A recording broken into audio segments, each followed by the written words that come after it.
Плачи.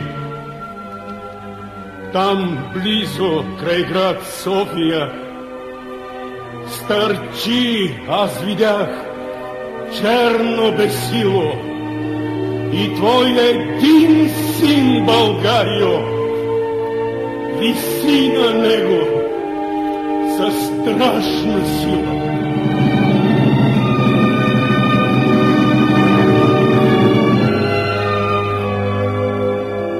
Карванът крачи грозно, зловещо, псета и вълци вият в полята, старци се молят Богу горещо, жените плачат и щят децата.